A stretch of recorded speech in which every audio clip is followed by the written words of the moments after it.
Today I'm coming to 100 games of solo shuffle as a Red Pal. I'm a battleground player, almost never touched the arena, and certainly have no experience in today's Red Pals. So let's find out together just how far a clueless battleground paladin can climb in the arena. Since WoW Original, paladins were well known for their strong defensive, self-heals, and full immunities. It has been over 20 years since Classic WoW. While WoW paladins might not be truly immortal anymore, they are still one of the strongest melee classes in PvP, and here's why. They are less dependent on healers. Paladins can apply multiple buffs for themselves, such as Blessing of Freedom, and more importantly, they have strong self-healing. Unlike warriors or death knights, they don't need to be babysat, and in PvP, you can't always count on having a good healer, so being able to take care of yourself makes paladins way more comfortable to play. Second, paladins are the best DPS class at protecting healers. We all know how important healers are in PvP. Healers go through tremendous pressure the whole game, so protecting your healer is one of the most important things you can do for your team. And no DPS does that better than a paladin. You may notice that I put a healer on my focus the whole game. I can use the Blessing of Protection to save them from physical pressure, Blessing of Sanctuary to break CC, and Blessing of Sacrifice to soak damage for them. If you keep your healer alive, your healer will keep your team alive. And the third reason is that paladins are one of the toughest frontliners in the game. In a team-based PvP, having a solid frontline is everything. You create space, disrupt the enemy, and give your ranged DPS and casters a room to breathe. And paladins excel at this role. You've got three major defensive spells: Divine Shield, the iconic full immunity, Shield of Vengeance, absorb damage and his back, Divine Protection, 20% damage reduction. Rotate these cooldowns wisely and you will become a wall that refuses to fall. But don't get me wrong, paladins are not weak when it comes to damage. Sure, unlike Warlock's Chaos Ball, they don't one-shot people, but their damage is steady, consistent, and team-focused. They keep their team alive while still pumping serious numbers. And most of their abilities deal holy or radiant damage, which means they bypass armor, a big advantage over physical damage. Plus, Red Pals scale with Mastery, which directly boosts holy damage, so naturally, Mastery will be your primary stat. But here's a twist. To survive in PvP, there's something even more important than Mastery, and that's versatility. In PvP, versatility is king, not just for damage, but for taking less damage.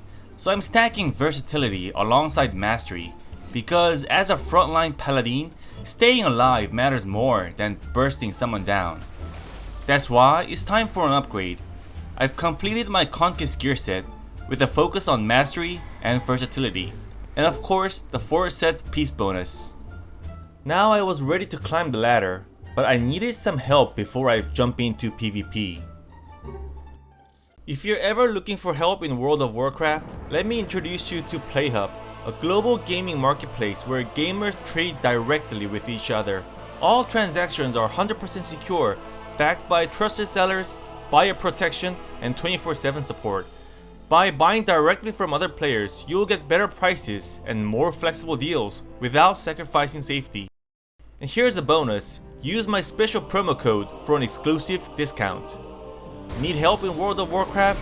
You can learn to play like a pro with expert WoW coaching on PlayHub. Get advanced PvP tips and dominate the game. But the magic of PlayHub doesn't stop there. With just one account, you can buy and sell across multiple games. Time to get your value back from old gears and items. Whatever you need, you will find it on PlayHub. This is the same talent tree that I'll be using for all the coming games. Just finished my first 6 rounds, and now it's time to blast through the rest, 100 games in total. Protecting healers, that's just the start. Paladins can protect anyone. Take Affliction Warlocks for example, the ultimate melee magnets. if they see a red pal on their team, they are probably thinking, bless you, I love you. That insane pressure, I can relieve them with my blessings. Now the enemy has a problem. Hit the paladin, way too tanky. Hit the warlock, I'm right there to save them. So while they hesitate, the dots keep ticking and the enemy melts away.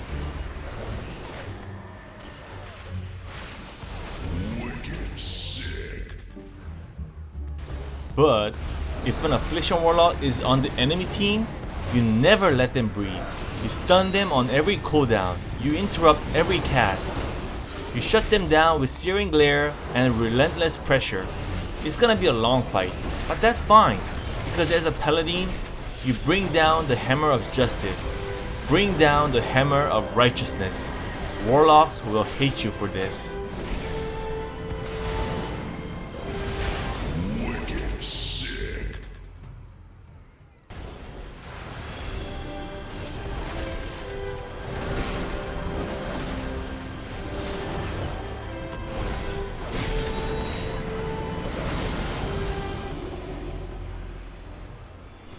When the warlock is on your team, go ahead, throw them as a bait and play your game.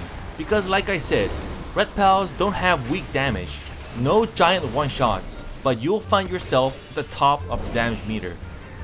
If your enemies are too busy fighting down the warlock, the light will take them.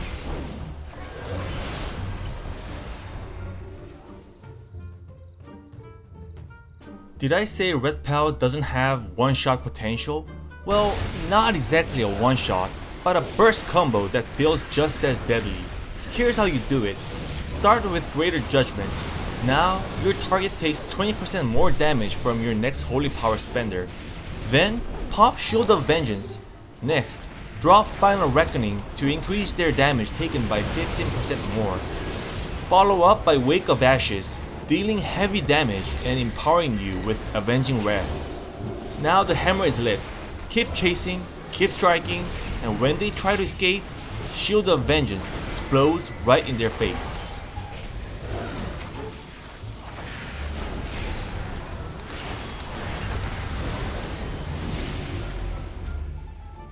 Well, you might not always land all 3 spells perfectly in sync, and that's okay. But if there's one combo you shouldn't miss, it's Final Reckoning and Wake of Ashes. Final Reckoning has a 1-minute cooldown, while Wake of Ashes resets every 30 seconds. So first burst will be Final Reckoning plus Wake of Ashes, and then Wake of Ashes alone, and the second burst follows with Final Reckoning and Wake of Ashes again. Even without lining up every cooldown, this pattern alone delivers serious pressure your enemies can't ignore.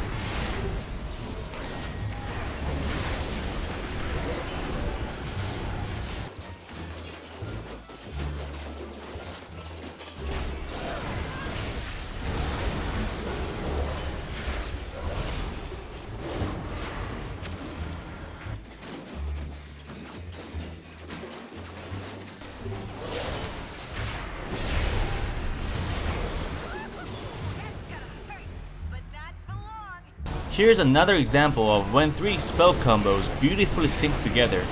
I was purposefully saving these spells for the one opportune moment.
Of course, playing 100 matches, I lost a lot too.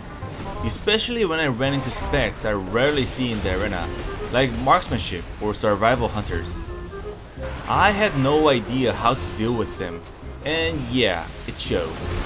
Marksmanship's burst damage was absolutely insane. There were times that I got deleted before I could even pop a cooldown.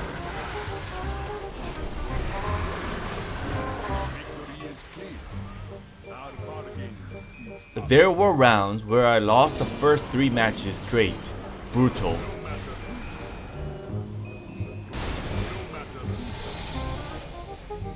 After I dropped the first 3 rounds, I knew I had to play the next 3 with completely different mindset. I stopped trying to play aggressive, I hugged the pillar, denied their angles, and focused more on self-healing and played the long game. And when hunters popped true shot, I instantly ran away.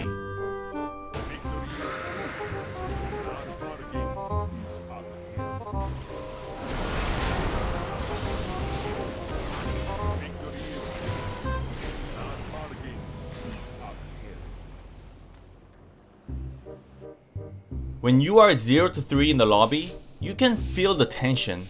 No one says anything, but everyone's thinking the same thing. That guy is a weak link. Just focus him. At 1 win and 3 losses like me, you are basically marked.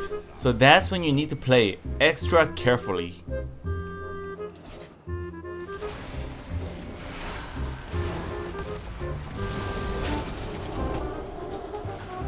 And here's what matters most. You've gotta keep dealing damage, always. Pressure makes people panic. And if you're just taking hits, your enemy gets bolder, faster. But if you hit back, if you smash those buttons and land solid damage, you force mistakes. Doesn't matter how tough it gets, when the window opens, you have to punish them.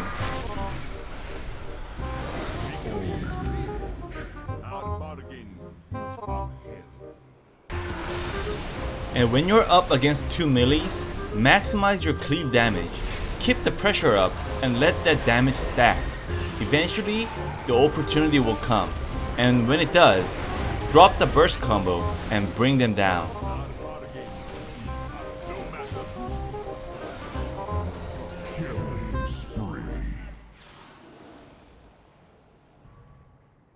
And just like that, I entered my 96th match, the final game of this journey. My opponents were an Evoker and a Frost Mage. My teammate was a Warrior. Now if you know PvP, you know this matchup is a nightmare for Warriors. Mid-range chaos from the Evoker, and endless CC from the Frost Mage. It's a kiting disaster waiting to happen. But not today, because this time, the Warrior wasn't alone. He had a Paladin by his side. And when a Warrior runs with a Paladin, mobility is no longer his weakness.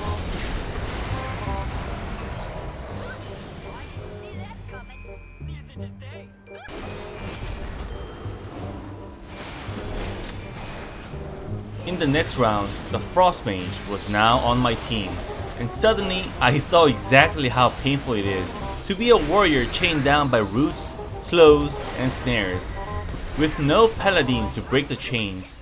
Sure, the Evoker tried to help, but no one brings utility like a Paladin.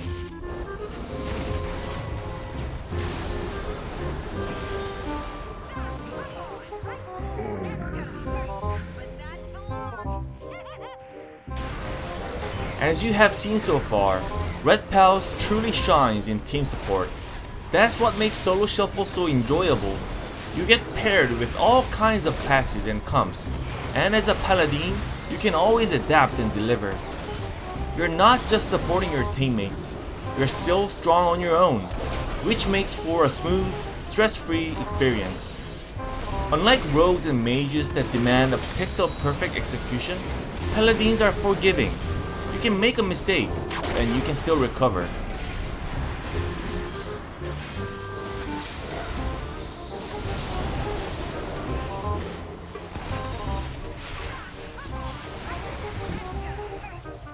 So to wrap up, Over the course of about 3 days, I played a total of 102 matches, won 64 of them, and climbed to a rating of 2183.